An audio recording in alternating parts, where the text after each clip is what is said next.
Hello! Bl'Artagnan here with our memories, the Irvine Intersecting Wills Lufania Plus fight. We're bringing a team of Vayne, Kain, and Kais. Before we get too deep into it, be sure to hit that like button, hit that subscribe button if you haven't already, ring that notification bell, you know, the usual bells and whistles for the YouTube experience. And sit back and enjoy. So, as we already know, this fight doesn't have a whole lot going on. The more I learn about it, the more I realize just how non-threatening and kind of unimpressive it is, but that's okay. We're going to have some fun with this, and I'm going to try to, think and talk about some game theory stuff as far as DFFOO goes. See if we can have some deep thought, and you could leave in the comment down below with your thoughts on it. Contribute. We could have a little discussion, because I don't think there's a whole lot to talk about with this fight, but maybe there's some stuff to talk about outside of it.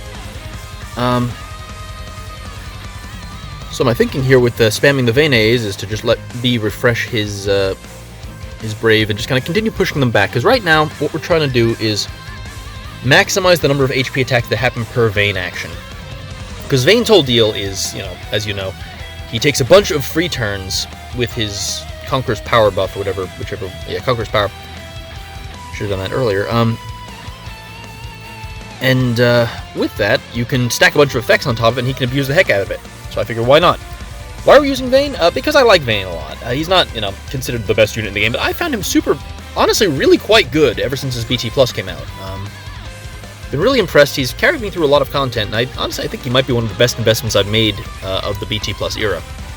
But I guess it's a preference thing.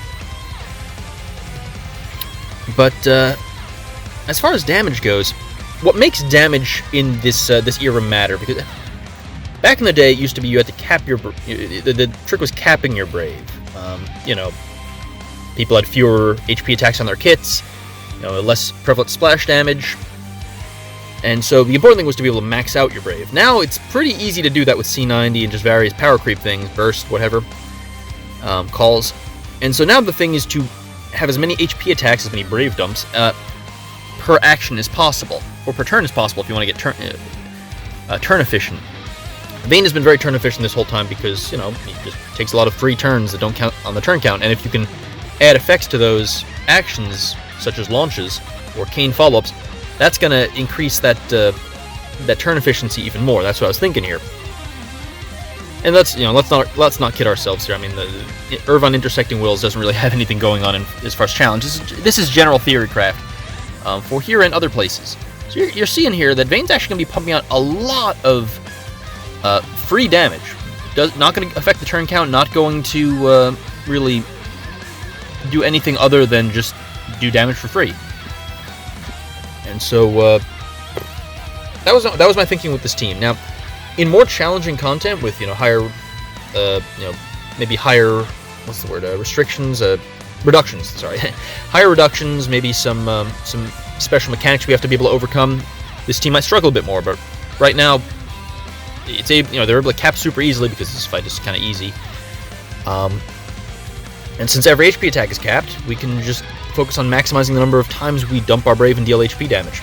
So we got Vayne doing it twice with his Force of Will, we got Kais and Kain doing it twice in the launch, the Burst follow-up does it twice, and then Kain does it on his follow-up attack to each target, so that basically counts as 2 because it's maxed out pretty much.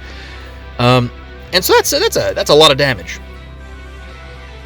And that's kind of how you should be thinking about dealing damage in this era, in this kind of this phase of the game where the concern isn't so much can I cap my Brave, but what do I do with all this capped Brave? That's why a character like Sid can be so ridiculous, as he has so many HP attacks that if you can max him out, and there's easy ways to, well, not easy, but there's ways to max him out in this game that are not super inaccessible, you can deal mondo damage with him. Brave floor, Brave retention, HP damage up, the good stuff. But yeah, so I guess that's what I wanted to do. Showcase is not the right word. Though what I wanted to do here, full transparency, I wanted to post a video with Vayne in the run because I like using Vayne and haven't used him in a while. I think he's cool. I've been looking at his C90 rework and getting very excited. I think it looks really, really nifty, but it's like October or something, so it won't be coming for a while, but it's something that I'm eagerly awaiting.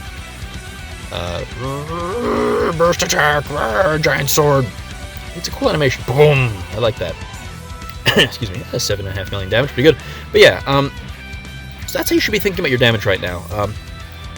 Not every character can cap their HP damage. You look like an Irvine outside of Synergy or something. Basically, if you don't have refunds or like crit gain or crit steal up or brave steal up or something like that, it can be hard to max your damage. I'm looking at Laguna and I'm worried that he's gonna have trouble maxing his brave outside of special mechanics or whatever, burst stacking. But if you can do that either through stacking a bunch of HP damage up or having like the Cater Saz calls or something, that's how you get the big damage numbers in this. And so that's how with Vayne right now, we're getting the big damage numbers without having to boost the turn count at all. Like you see, it's still turn 6 because we're making sure to only use his free skills, like Contempt Plus.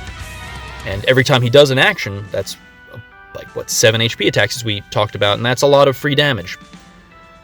I don't know if this was helpful for you. You probably already know this if you've been watching for a while, but I thought there might be some newer players who are like trying to figure out how to maximize their damage. And right now what you should be thinking about is how many HP attacks am I doing and are they dealing maximum damage? You can look at the character's kit, look at the team setup, and try to figure it out from there.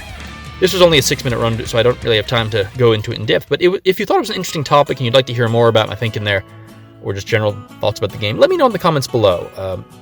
We'll see if folks watched through the end. But anyway, thank you if you did, and I hope you enjoyed. I'll see you in the next video. Adios.